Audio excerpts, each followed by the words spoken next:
Hello दोस्तों, आप सभी का श्री श्री कृष्ण इंस्टीट्यूट में स्वागत है। पुनः एक बार करेंट अफेयर्स लेके उपस्थित हैं और आज है 21 जनवरी 2021। तो आइए देखते हैं 21 जनवरी से कुछ महत्वपूर्ण करेंट अफेयर्स। पहला प्रश्न है कि भारत का पहला श्रमिक आंदोलन संग्रहालय किस राज्य में स्थापित किया जाएगा। तो भारत का पहला श्रमिक आंदोलन संग्रहालय स्थापित किया जाएगा केरल में, यानी केरल के सीएम पिनेरी विजयन के द्वारा इसे स्थापित किया जाएगा श्रमिक आंदोलन संग्रहालय। जबकि गुजरात याद रखेंगे, गुजरात के सूरत जो आपके सूरत नगर निगम जो है वो माइग्रेट वर्कर सेल की स्थापना किया है, यानी प्रवासी मजदूर जो होते हैं जो काम करने के लिए खासकर जाते हैं दूसरे शहरों में, खासकर अगर सूरत या गुजरात के क्षेत्रों में जाएंगे तो उनका डाटाबेस तैयार करने के लिए माइग्रेट वर्कर सेल की स्थापना किया गया है गुजरात में। ये भी कहा है श्रमिक लोग जो काम करने जाते हैं अब एक देश से दूसरे देश, एक राज्य से दूसरे राज्य में। केरल से याद रखेंगे, केरल में ही आपको चिकित्सा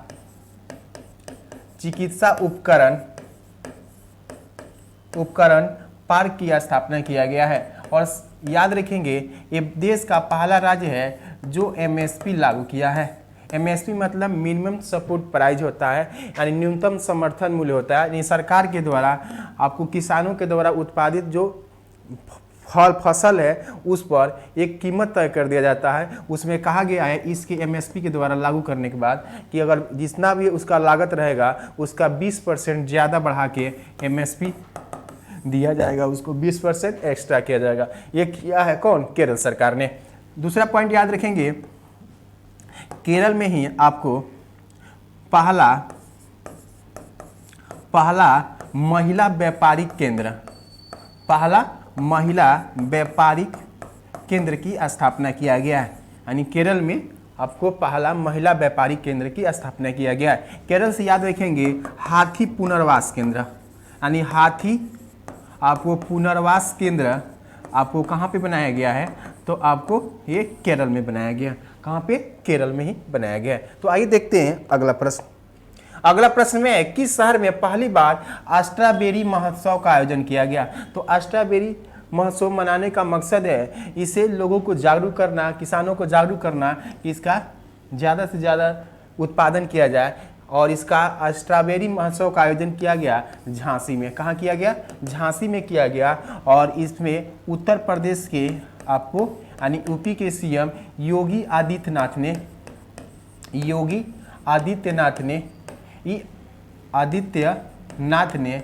स्ट्रॉबेरी महोत्सव का उद्घाटन किए थे, यानी शुभारंभ कौन किए थे? तो योगी आदित्यनाथ किए थे। जबकि आनंदीबेन पटेल जो हैं वो उत्तर प्रदेश की गवर्नर हैं। हाल ही में आपको यूपी की राजधानी लखनऊ से आपको किसान कल्याण मिशन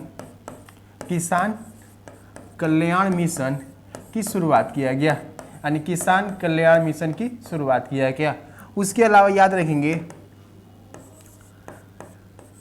महिला शक्ति मिशन की भी शुरुआत आपको यहीं से किया गया था, आपको लखनऊ से ही किया गया था। लखनऊ से याद रखेंगे, लखनऊ में हाल ही में लखनऊ को प्रदूषण रहित बनाने के लिए यहाँ पर थैला बैंक की स्थापना किया गया है, यानी थैला बैंक की स्थापना आपको यहीं पर किया गया है। बंगलोर से याद रखेंगे, बंगलोर में हाल ही में टेस्ला कंपनी जो है वो विश्व की सबसे बड़ी कार बनाने वाली एक कंपनी है टेस्ला कंपनी। वो अपना संयंत्र स्थापित कर रही है कहाँ पे? बंगलोर में। और टेस्ला कंपनी के सीईओ हैं एलन मस्क। सीईओ कौन है? एलन मस्क जो है इसके सीईओ हैं। और एलन मस्क से याद रखेंगे विश्व का सबसे अमीर व्यक्ति कौन है? एलन मस्क ही है। कौन है? एलन मस्क है। तो आइए देखते हैं अगला प्रश्न।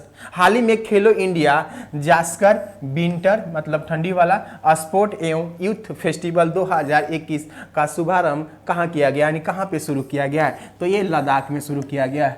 कहाँ? लद्दाख में ये शुरू किया गया। लद्दाख की राजधानी है लेह। लद्दाख की राजधानी कहाँ है? लेह। और यहाँ लद्दाख के 2 जिले हैं, लेह और एक कारगिल। कारगिल में ही हाल ही में कारगिल में आइस खेलो इंडिया कार्यक्रम के तहत आइस हॉकी टूर्नामेंट का आयोजन किया गया था। यानी आइस हॉकी टूर्नामेंट का आयोजन किया गया था आपको लद्दाख के कारगिल में। यहाँ पर याद रखेंगे, यहाँ के उपराज्यपाल हैं आर के माथुर। उपराज्यपाल कौन है? आर के माथुर इसके उपराज्यपाल हैं। और लद्दाख केंद्र शासित प्रदेश में इसका गठन 31 अक्टूबर 2019 को किया गया। 31 अक्टूबर 2019 को किया गया और जम्मू कश्मीर से एक अलग केंद्र शासित प्रदेश बना। उसके अलावा याद है जम्मू कश्मीर के गुलबर्ग में खेलो इंडिया कार्यक्रम के तहत शीतकालीन खेल का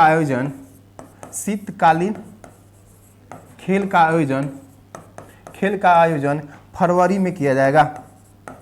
कब किया जाएगा? फरवरी 2021 में यहीं पर आयोजन किया जाएगा। आपको जम्मू कश्मीर के गुलबर्ग में शीतकालीन खेल का आयोजन किया जाएगा। यानी कहने का मतलब खेलो इंडिया कार्यक्रम के तहत यहाँ भी शीतकालीन खेलों का आयोजन किया जाएगा। गोवा से याद रखेंगे, गोवा में अभी आपको 91 अंतर्राष्ट्रीय फिल्म महोत्सव का आयोजन किया गया। यानी 91 फिल्म महोत्सव का आयोजन कहाँ पर किया गया है? गोवा में किया गया। और सूचना प्रसारण मंत्री आपको प्रकाश जावड़ेकर के द्वारा इसका शुभारंभ किया गया। और ये अंतर्राष्ट्रीय फिल्म महोत्सव में आपको फोकस कंट्री के रूप में बांग्लादेश को शामिल किया गया है। अगला प्रश्न है कि किस राज्य सरकार ने प्रशिक्षु प्रोत्साहन योजना शुरू किया है? तो प्रशिक्षु प्रोत्साहन योजना कहने का मतलब ट्रेनिंग देना, स्किल करने के लिए यह योजना शुरू किया गया है उत्तर प्रदेश के सरकार के द्वारा। किसके द्वारा शुरू किया गया है? उत्तर प्रदेश में ये शुरू किया गया। उत्तर प्रदेश से याद रखेंगे कि उत्तर प्रदेश जो है वो मनरेगा के तहत सर्वाधिक रोजगार देने वाला देश का पहला राज्य है। और यहाँ पर ही आपको किसान कल्याण मिशन की शुरुआत किया गया था और इसकी राजधानी लखनऊ में अभी हाल ही में थैला बैंक की स्थापना किया गया था। असम से याद रखेंगे, असम के सीएम है सर्बानंद सोनोवाल और यहाँ के शहर गुवाहाटी से ही आपको गुवाहाटी जो है और गुवाहाटी में पहला उत्तर पूर्व भारत के पहला गाय अस्पताल बनाया गया है। यानी गाय अस्पताल कहाँ बनाया गया है? आपको गुवाहाटी में ही बनाया गया। और गुवाहाटी से याद रखेंगे, गुवाहाटी जो है वो सौर ऊर्जा से संचालित देश का पहला रेलवे स्टेशन जो है गुवाहाटी है, सौर ऊर्जा से संचालित। हाल ही में आपको असम में पर्यटन संजीवनी योजना की शुरुआत किया गया था, पर्यटन को बढ़ावा देने के लिए। और हिमाचल प्रदेश याद रखेंगे, हिमाचल प्रदेश में आपको हाल ही में यहाँ पर पोंग डैम जो है ब्यास नदी पर बनाया गया है, पोंग बांध। और इसी पोंग डैम में हजारों की संख्या में पक्षी मृत पाई गई थी। और हिमाचल प्रदेश जो है वो 100% आपको एलपीजी गैस कनेक्शन करने वाला देश का पहला राज्य है। और साथ में याद रखेंगे ई पंचायत पुरस्कार, यानी ई पंचायत पुरस्कार से किसे सम्मानित किया गया है? हिमाचल प्रदेश को ई पंचायत पुरस्कार से सम्मानित किया गया है। तो आइए देखते हैं अगला प्रश्न। अगला प्रश्न है कि हाल ही में कौन सा राज्य सरकार इको स्ट्रीट उत्सव का दूसरा संस्करण बना रहा है? तो ये बना रहा है उड़ीसा। कौन राज्य बना रहा है? उड़ीसा। उड़ीसा से याद रखेंगे, उड़ीसा के सीएम है आपको नवीन पटनायक और गणेशी लाल जो है यहाँ के गवर्नर हैं। और यहाँ हाल ही में आपको ये इको स्ट्रीट संस्करण का उद्घाटन किया गया था। और यहाँ से याद रखेंगे, यहाँ पर स्वच्छता के लिए आपको गरिमा योजना की शुरुआत किया गया था। कौन सी योजना? गरिमा योजना। और यहाँ हाल ही में बलिराम योजना, क्या है? बलिराम योजना हो। यहाँ आपको मो विद्युत पोर्टल हो। देखिए एक मेन मकसद होता है कि रिवीजन कराना, यानी साथ में जो प्रश्न आए तो उसके साथ जो पुराना हो चुका है हाल फिलहाल का उसको भी रिवीजन कराते जाते हैं कि जैसे कि आपको ये याद रहे, एक बार रिकॉल हो जाए। यही मकसद है मेरा कि आपका रिवीजन होते रहे और हमेशा आप इसका फॉलो करेंगे, मतलब देखते रहेंगे तो आपको पढ़ने लिखने की भी ज़रूरत नहीं है, बार बार ये रिवीजन होते जाएगा और आपको ये याद भी रहेगा। इसी कारण ऐसा हम करते हैं आपको। और याद रखेंगे 2023 के हॉकी का विश्व कप का आयोजन कहाँ हो जाएगा? उड़ीसा में ही आयोजित किया जाएगा। और विश्व का सबसे बड़ा हॉकी स्टेडियम कहाँ बनाया जाएगा? तो उड़ीसा में ही बनाया जाएगा। और उड़ीसा से याद रखेंगे, उड़ीसा सरकार के द्वारा यहाँ पर कोणार्क मंदिर जो है क्या है, कोणार्क मंदिर जो है ये भारत का, जिसे सूर्य मंदिर कहते हैं, और ये जो है आपको 100% सौर ऊर्जा संचालित ये पहला मंदिर है, वो कभी कहाँ है, उड़ीसा में है। तो आइए देखते हैं अगला प्रश्न। G7 शिखर सम्मेलन में मुख्य अतिथि के लिए ब्रिटेन के प्रधानमंत्री बोरिस जॉनसन ने किन्हें आमंत्रित किया है? तो बोरिस जॉनसन से अभी हाल ही में चर्चा में थे, और कोविड-19 के दौरान ये पहले प्रधानमंत्री थे बोरिस जॉनसन जिनको कोरोना हुआ था। कोरोना से संक्रमित होने वाले पहले प्रधानमंत्री पूछा जाए तो वो बोरिस जॉनसन थे। ऐसे तो बोरिस जॉनसन भारतीय गणतंत्र दिवस के अवसर पर 26 जनवरी को आने वाले थे, लेकिन ये यहाँ कोरोना के नया स्ट्रेन मिल जाने के कारण ये भारत नहीं आ पाए, और इस बार जो गणतंत्र दिवस मनाया जाएगा इसमें मुख्य अतिथि नहीं होंगे, यानी मुख्य अतिथि के रूप में कोई नहीं होगा। ऐसा भारत में 3 बार हुआ, गणतंत्र दिवस के अवसर पर कोई आपको किसी देश के राष्ट्राध्यक्ष नहीं शामिल हुए।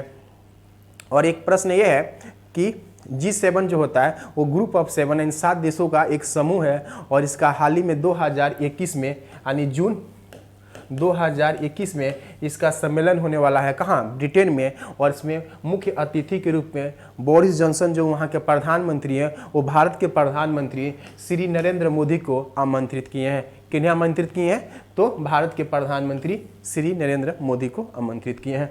तो आइए देखते हैं अगला प्रश्न। जनवरी 2021 में किस राज्य सरकार ने फिल्म सिटी बनाने की घोषणा किया?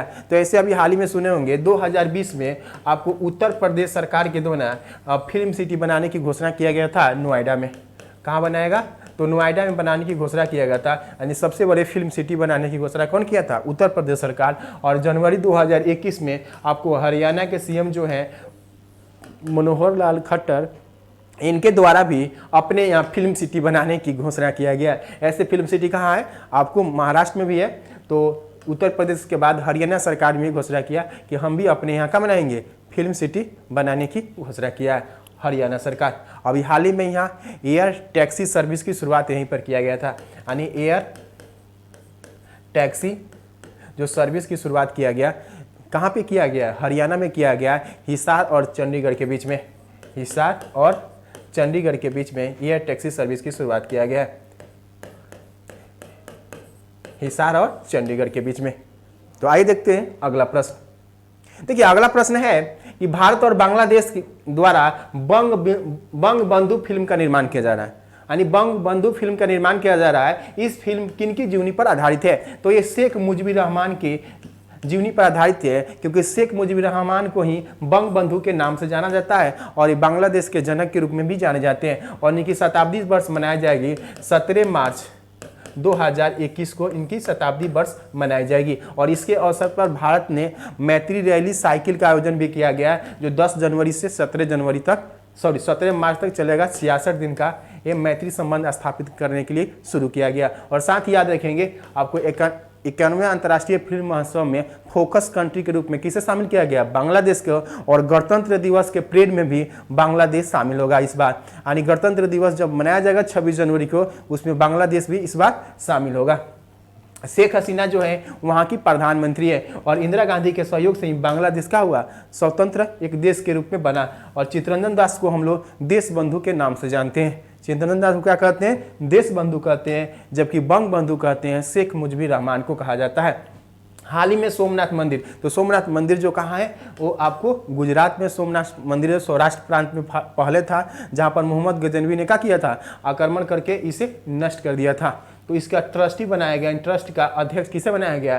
तो भारत के प्रधानमंत्री श्री नरेंद्र मोदी को ही इसका अध्यक्ष बनाया गया है। और ये आप लोग से एक रिक्वेस्ट है कि आप लोग जो भी लोग देखते हैं कम से कम एक दूसरे दोस्त को भी शेयर किया कीजिए। ज़्यादा से ज़्यादा लोग जुड़ेंगे तो फिर और अच्छे से होगा। और जो भी आपका सुझाव हो तो आप कमेंट में जरूर करके बताएंगे। तो आइए देखते हैं अगला प्रश्न। अगला प्रश्न में है कि जो रिवीजन करते हैं जो करंट अफेयर्स हो चुका है। तो आइए देखते हैं पहला प्रश्न। किस राज्य सरकार के राज्यपाल ने वन स्कूल वन IAS को शुरू किया है? खासकर आर्थिक रूप से जो कमजोर हैं, पिछड़े हैं, उनके लिए यह योजना शुरू किया गया है। खासकर सिविल सर्विस की तैयारी कराने के लिए एक केरल के जो गवर्नर हैं यानी आरिफ मोहम्मद खान के द्वारा ये शुरू किया गया। किनके द्वारा शुरू किया गया? आरिफ मोहम्मद खान के द्वारा इसे शुरू किया गया। जैसे कि इमेज में देख रहे हैं यही है आरिफ मोहम्मद खान। और पिनेरी विजन जो है वो केरल के क्या है? आपको CM है। और ऐसे भी भारत ने पूर्णतः अपनी शिक्षा को डिजिटल बनाने वाला देश का पहला राज्य भी कौन है? केरल है। और भारत में अभी सर्वाधिक साक्षरता के मामले में भी पहले स्थान पर केरल ही है। अगला प्रश्न है कि राष्ट्रीय आपदा प्रतिक्रिया बल यानी एनडीआरएफ जो आपदा के समय हमेशा आपके साथ रहता है, बाढ़ आ गया या तूफान आ गया, कोई भी ऐसी घटनाएं होती है जिसमें एनडीआरएफ की टीम हमेशा आपके साथ रहती है, उसकी स्थापना हुई थी 2006 में, यानी 18 जनवरी 2006 में इसकी एनडीआरएफ की स्थापना हुआ। और एनडीआरएफ के हेडक्वार्टर कहाँ है? नई दिल्ली में है। और एनडीआरएफ ने 18 जनवरी को अपना 16वां स्थापना दिवस मनाया है। तो ये है एनडीआरएफ की टीम। देख रहे हैं कैसे लोगों की मदद कर रहा है।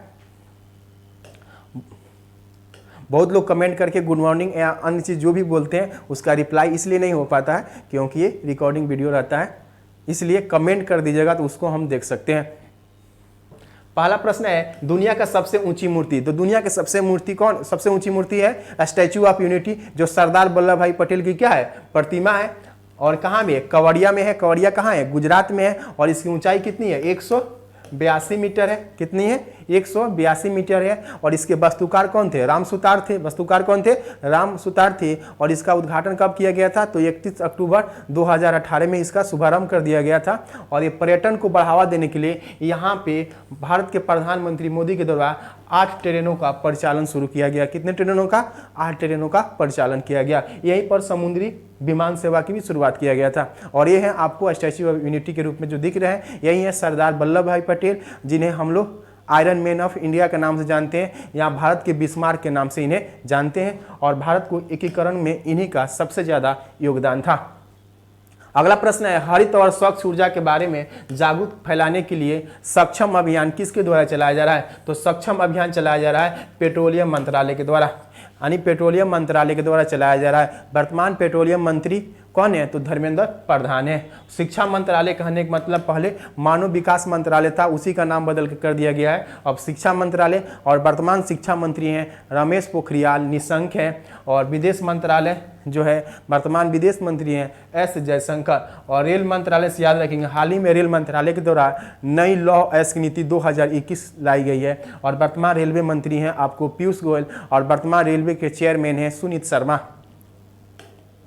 अगला प्रश्न है कि हाल ही में अमेरिका ने किस देश के झिंजियांग से अपने कपास और टमाटर के आयात पर क्या कर दिया है? प्रतिबंध लगा दिया है। तो कहाँ के लगाया है? झिंजियांग प्रांत कहाँ है? तो चीन के। और झोंगसोन कहाँ के थे? चीन के ही थे, जो एशिया के सबसे अमीर भी व्यक्ति थे। और चीन से याद रखेंगे इसकी राजधानी बीजिंग है, जहाँ पर शीतकालीन ओलंपिक खेलों का आयोजन होने वाला है आपको 2022 में। और ये चीन से याद रखेंगे चीन के सबसे बड़ा शहर कौन है? संघाई है। कौन है? संघाई है। और ब्रिक्स न्यू डेवलपमेंट बैंक का हेडक्वार्टर भी कहाँ है? चीन के शहर संघाई में ही है।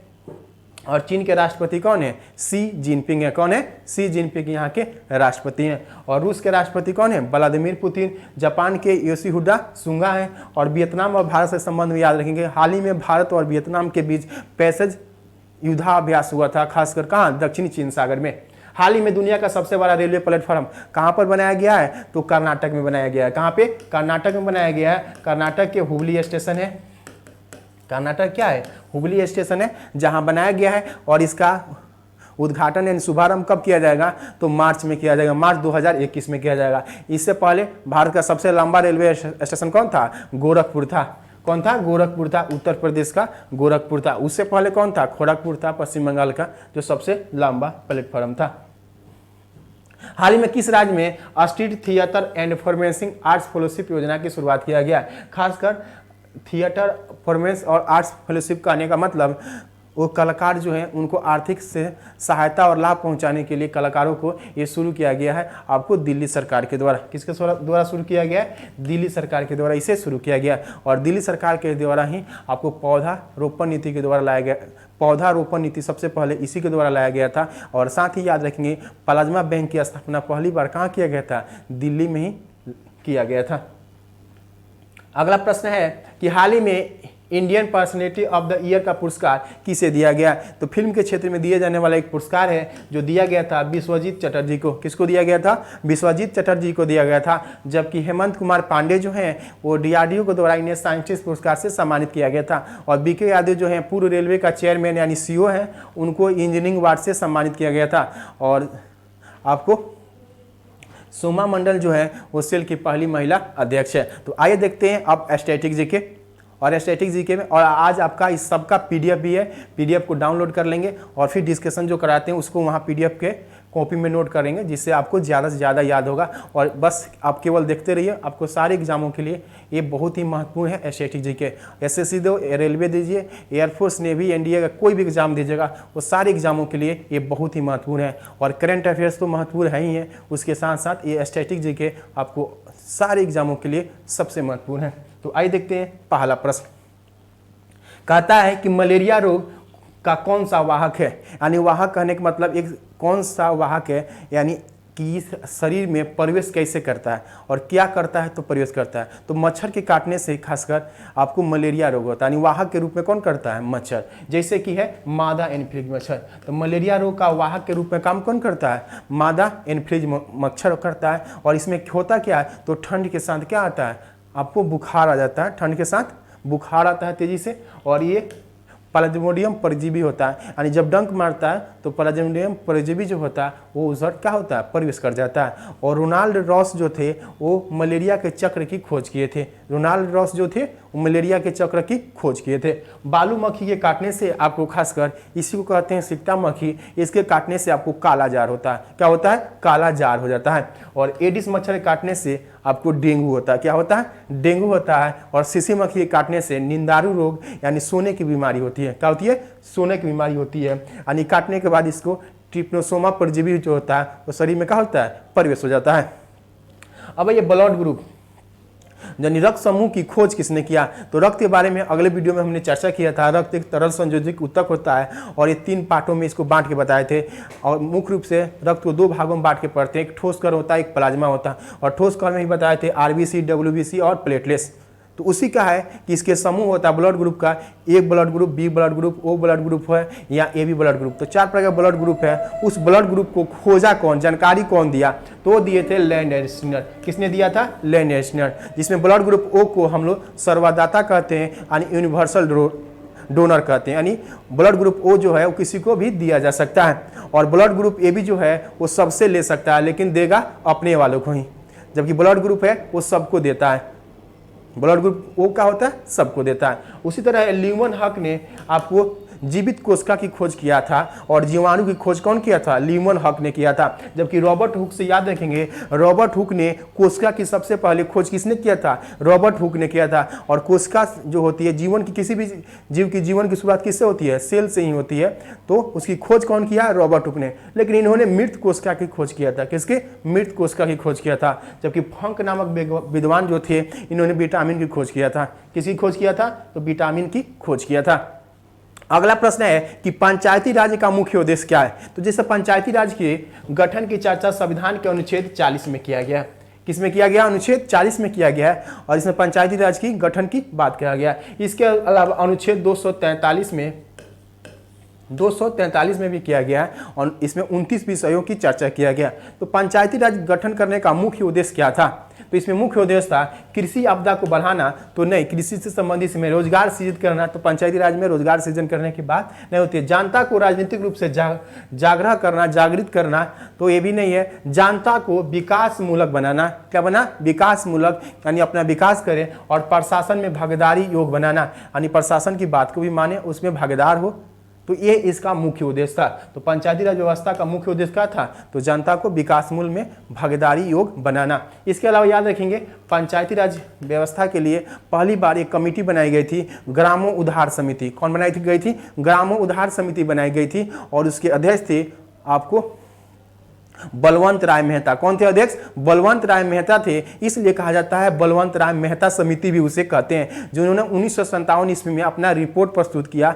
और उन्होंने कहा कि भारत में 3 स्तरीय पंचायती राज व्यवस्था को लागू करने के उन्होंने सुझाव दिया, जिसमें बताया गया था कि ग्राम स्तर पर ग्राम पंचायत बनाया जाए, ग्राम स्तर पर क्या बनाया जाए, ग्राम पंचायत बनाया जाए। और ब्लॉक स्तर पर पंचायत समिति और जिला स्तर पर जिला पार्षद बनाने की उन्होंने बात किया। तो भारत में किस तरह का पंचायती राज व्यवस्था है, तो 3 स्तरीय पंचायती राज की व्यवस्था की चर्चा किया जाता है। और 3 स्तरीय जो पंचायती राज व्यवस्था के स्वरूप है वो किसने दिया था, तो बलवंत राय मेहता ने दिया था। और भारत में पहली बार पंचायती राज व्यवस्था का शुभारंभ कहाँ से किया गया, तो राजस्थान के नौगढ़ से किया गया। और हमारे भारत के पहले प्रधानमंत्री जवाहरलाल नेहरू के द्वारा इसका शुभारंभ किया गया।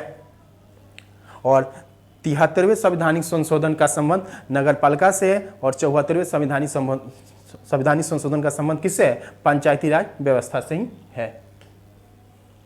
अगला प्रश्न है कि आर्थिक नियोजन विषय है। तो आर्थिक नियोजन कहने का मतलब होता है कि इसकी संबंध यानी इसके बारे में चर्चा कहाँ किया गया है, तो आर्थिक रूप से रोजगार देना से हो या आर्थिक सहायता देने के बारे में किस में चर्चा किया गया। तो हमारे संविधान के 7वीं अनुसूची में, हमारे संविधान के अनुसूची की संख्या कितनी है वर्तमान, 12। मूल संविधान में कितनी थी, 8। वर्तमान में कितनी है, तो 12 अनुसूची है। उसी अनुसूची में 7वें नंबर में सूची की चर्चा किया गया है, जिसमें संघ सूची होती है, राज्य सूची, समवर्ती सूची और एक चौथा अवशिष्ट सूची भी है।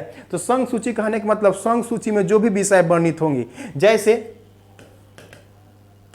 रेलवे, रेल के साथ संबंधित हो, इसके अलावा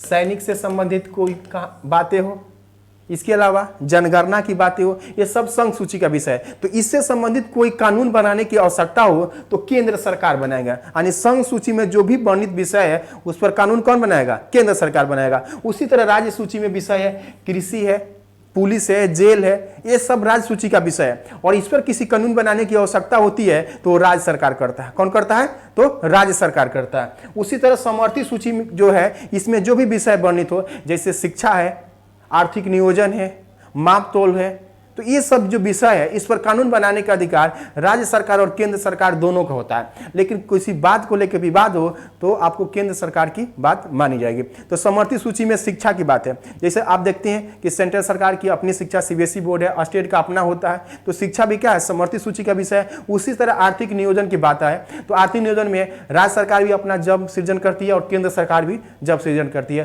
तो प्रश्न सिंपल है, पूछा गया है कि आर्थिक नियोजन का संबंध किससे है, तो समवर्ती सूची से है। तो आइए देखते हैं अगला प्रश्न। अगला प्रश्न है कि कोई विधेयक धन विधेयक है या नहीं है, इसका निर्णय कौन लेगा। तो कोई भी विधेयक जो आपको संसद में प्रस्तुत किया जाता है, खासकर विधेयक जो प्रस्तुत किया जाता है वो लोकसभा और राज्यसभा में ही प्रस्तुत किया जाता है। तो इसमें एक कंडीशन होता है कि अगर विधेयक लोकसभा पारित कर दिया, राज्यसभा के पास जाता है विधेयक, तो राज्यसभा उसे पारित करे या ना करे, 14 दिन के अंदर अगर ना भी पारित करे तो उसे क्या किया जाता है, पारित समझा जाता है। क्योंकि धन विधेयक पर आपको वर्तमान जो सरकार होती है, खासकर लोकसभा का विशेषाधिकार होता है। लोकसभा क्या होता है, विशेषाधिकार होता है, उसमें राज्यसभा केवल अपना सुझाव दे सकती है। तो इसको परिभाषित करना कि ये धन विधेयक है या वित्त विधेयक है, इसको परिभाषित करने के लिए आपको लोकसभा अध्यक्ष ही निर्णय लेते हैं। कौन लेते हैं, लोकसभा अध्यक्ष। और लोकसभा अध्यक्ष ही बताते हैं कि कौन सा विधेयक है, धन विधेयक है या वित्त विधेयक है, जिसकी चर्चा संविधान के अनुच्छेद 110 में किया गया है। किसमें किया गया, 110 में किया गया। अब याद रखेंगे लोकसभा अध्यक्ष कैसे बनाया जाता है, तो लोकसभा सदस्य जो होते हैं वो अपने में से एक लोकसभा अध्यक्ष को रूप में मनोनीत करते हैं। और लोकसभा अध्यक्ष को शपथ की आवश्यकता नहीं होती है, क्योंकि सदस्य के रूप में पहले ही वो शपथ ले लिया रहता है। और लोकसभा अध्यक्ष अपना त्याग पत्र उपाध्यक्ष को देते हैं और उपाध्यक्ष किसको देंगे, लोकसभा अध्यक्ष को देते हैं। जबकि राष्ट्रपति जब किसी बात को लेकर, किसी विधेयक को लेकर मतभेद हो जाता है दोनों सदनों में, तो उसके संयुक्त अधिवेशन बुलाते हैं राष्ट्रपति, लेकिन अध्यक्षता कौन करता है, लोकसभा अध्यक्ष ही करते हैं। तो इसको याद रखेंगे। आइए देखते हैं अगला प्रश्न। अगला प्रश्न है कि भारतीय संविधान का कौन सा अनुच्छेद जो है वो अस्पृश्यता, कहने का मतलब छुआछूत, अपने समाज में पहले छुआछूत यानी भेदभाव बहुत था, खासकर आपको मध्यम वर्ग हो या उच्च वर्ग हो या निम्न वर्गों के साथ बहुत ही मतभेद किया जाता था पहले। यानी छुआछूत जैसी जो समस्या थी हमारे समाज में, उसको रोक लगाने के लिए हमारे संविधान में कुछ प्रावधान किया गया है, जिसका चर्चा संविधान के अनुच्छेद 17 में किया गया है। यानी छुआछूत पूछे यानी अस्पृश्यता संबंधित कानून की चर्चा किसमें किया गया, अनुच्छेद 17 में किया गया। यानी ये हमारे मूल अधिकार का पाठ है। यानी मूल अधिकार में आपको समता की अधिकार जो होता है, समता या समानता की अधिकार, तो समता या समानता के अधिकार जो है मेरा ये मूल अधिकार है, जिसकी चर्चा संविधान के अनुच्छेद 14 से लेकर 18 तक किया गया है। तो तो अनुच्छेद 14 से लेकर 18 तक खासकर ऐसे समाज बनाने की बात किया गया है जिसमें कोई भेदभाव नहीं किया जाए। जैसे अनुच्छेद 14 में कहा जाता है कि कानून के समक्ष सभी लोग एक समान होते हैं। कानून के समक्ष क्या है, सभी के लिए एक समान है, यानी सबके लिए कानून एक समान होता है। ये हमारे संविधान में कहा जाता है। लेकिन हमारे संविधान की विशेषता है कि मेरा संविधान क्या है, लचीला और कठोर का सम्मिश्रण है। तो आप देखते भी होंगे बहुत लोगों के लिए लचीला है, किसी के लिए कठोर भी है, लेकिन फिर भी हमारे संविधान के मूल अधिकार में जो बातें कही गई है अनुच्छेद 14 में किया गया कि कानून सबके लिए क्या है, एक समान है। और अनुच्छेद 16 में कहा जाता है 15 में कहा जाता है कि सार्वजनिक स्थल जैसे मंदिर, मस्जिद, गुरुद्वारा या जो भी है वहां पर जाति धर्म के आधार पर कोई भेदभाव नहीं किया जा सकता है, यानी वो कोई भी जा सकता है, महिला पुरुष या कोई भी दूसरे धर्म के लोग भी जा सकते हैं, वो किसी के साथ कोई भेदभाव नहीं किया जाएगा। जबकि अनुच्छेद 17 में कहा जाता है कि सार्वजनिक नियोजन में सबको समान अवसर देंगे। सार्वजनिक नियोजन में यानी जो रोजगार या अन्य चीज भी होती है उसमें सबको समान अवसर देंगे। अनुच्छेद 16 कहा जाता है जिसमें जाति धर्म के आधार पर, लिंग के आधार पर किसी के साथ कोई भेदभाव नहीं करेंगे। यह समता का अधिकार अनुच्छेद नंबर 16 कहता है। लेकिन किंतु इसी में कहा गया 16 के 4 में कि आर्थिक रूप से जो पिछड़े हैं समाज में उनको राज्य सरकार अपने यहाँ लाभ दे सकती है, यानी वहाँ आरक्षित कर सकती है। जैसे अभी आरक्षण की व्यवस्था जो है अनुच्छेद 16 के 4 भी देती है ऐसा। और 18 नंबर में कहा गया उपाधियों का अंत करना, यानी उपाधि का अंत करने का मतलब समाज में पहले लोग नाम के आगे ठाकुर लगाना, महाराजा लगाना, उसको नहीं लगा सकते, नाम के बाद लगा सकते हैं। तो ऐसी बातें कही गई है अनुच्छेद 18 में, यानी उपाधि का अंत किया गया। इसके अलावा सरकार यानी राष्ट्रीय पुरस्कार आपको मिला है, भारत रत्न मिला हो, पद्मश्री, पद्म भूषण या पद्मश्री, तो वो सब अपने नाम के आगे लगा सकते हैं। या शिक्षण संस्थान से कोई उपाधि मिला है तो अपने नाम के आगे प्रोफेसर, डॉक्टर, ये सब आप लगा सकते हैं। ये सब चर्चा किस में किया गया, अनुच्छेद 18 में किया गया। तो आइए देखते हैं अगला प्रश्न। अगला प्रश्न है कि किस सूफी को बख्तियार काकी यानी भगवान रोटियों वाला कहा गया है। तो एक ख्वाजा कुतुबुद्दीन को कहा गया। किनको कहा गया, ख्वाजा कुतुबुद्दीन को कहा गया। तो बख्तियार काकी से याद रखेंगे ये वही बख्तियार काकी हैं जो कुतुबुद्दीन ऐबक के गुरु कहे जाते हैं। कुतुबुद्दीन ऐबक जो थे वो बख्तियार काकी के ही सम्मान में कुतुब मीनार का नींव रखा था। यानी कुतुब मीनार जो दिल्ली में है वो कुतुब मीनार का नींव जो रखा गया किनके स्मृति पर रखा गया, तो बख्तियार काकी के स्मृति पर रखा गया। और बख्तियार काकी के स्मृति पर रखा गया कुतुब मीनार। उसी कुतुब मीनार को पूरा निर्माण करवाया था इल्तुतमिश। कौन करवाया था, इल्तुतमिश कराया था। जबकि कुतुबुद्दीन ऐबक जो था वो दिल्ली सल्तनत का संस्थापक था, लेकिन दिल्ली सल्तनत में पहला जो वंश था गुलाम वंश था जिसके संस्थापक भी कुतुबुद्दीन ऐबक थे। जबकि कहा जाता है कि दिल्ली सल्तनत का वास्तविक संस्थापक कौन था, इल्तुतमिश था। उन्होंने ही कुतुब मीनार का निर्माण पूरा किया और अपना राजधानी जो था वो लाहौर से लाया, कहाँ, दिल्ली। किसने लाया, तो इल्तुतमिश। तो इसको भी याद रखेंगे। आइए देखते हैं अगला प्रश्न। किसके दरबार में सिजदा और पेबोसा की परिपाटी थी। सिजदा कहने का मतलब परंपरा थी, एक परंपरा थी, कहाँ की, ईरान की परंपरा थी जो भारत में भी लागू किया गया। तो बलबन जो था शासक, गुलाम वंश के शासक जो बलबन था, उन्होंने सिजदा और पेबोस नामक दो प्रथाएं लाई। तो सिजदा कहने का मतलब होता है कि सिजदा का मतलब होता है सर का झुकाना, सर झुकाना होता है। यानी कहने का मतलब जब भी सुल्तान के सामने जाए तो सर को झुकाना है। और पेबोस के कहने का मतलब होता है हाथों का चूमना, यानी राजा के पास जाना है तो उनके हाथों के पास चूमना। जैसे अभी फिल्मों में देखते हैं, जैसे सिजदा में सर झुकाना, पेबोस की प्रथा बहुत है हाथों को चूमना, गले लगाना। तो ऐसी प्रथाएं को शुरुआत किया किसने, बलबन ने। बलबन को कहा जाता है कि लौह एवं रक्त की नीति अनुपालन करने वाला ये पहला शासक था बलबन। यानी कहने का मतलब जब भी अपने दुश्मनों के प्रति बहुत ही कठोर था। और ये भी कहा करता था कि जब भी हम निम्न कुल के किसी व्यक्ति को देखता हूं तो मेरा हाथ अपने आप ही कहाँ चला जाता है, तलवारों पर चला जाता है। ये बलबन का कथन था। और अलाउद्दीन खिलजी जो था वो खिलजी वंश के शासक थे। अलाउद्दीन खिलजी, इन्होंने अस्थायी सेना का रखने का शुरुआत किया। साथ ही घोड़े को हुलिया लिखने की प्रथा हो, सैनिकों को नगद वेतन देने की बात हो, बाजार नियंत्रण व्यवस्था को लागू करना हो और सैन्य विभाग को एक व्यवस्थित रूप देने के लिए दीवान अर्ज बनाना हो, ये सारे काम कौन किए थे, अलाउद्दीन खिलजी ने किया था। और मोहम्मद बिन तुगलक जो था ये तुगलक वंश के शासक था और सबसे विद्वान शासक था। फिर भी इन्हें रक्त पिचासू, पागल बादशाह, सनकी बादशाह के नाम से जाना जाते हैं। कौन, मोहम्मद बिन तुगलक। अगर आपको अच्छे लगे और इसमें कोई प्रॉब्लम हो तो कमेंट करके ज़रूर बताएंगे। और आपसे उम्मीद यही है हमें कि आप लोग कम से कम एक व्यक्ति 3 लोगों को शेयर करें, जिससे ज़्यादा से ज़्यादा लोग जुड़े तो और भी मज़ा आने वाला है और आपका जो भी सुधार होगा वो अगले वीडियो में जरूर शामिल करेंगे। तो आइए देखते हैं अगला प्रश्न।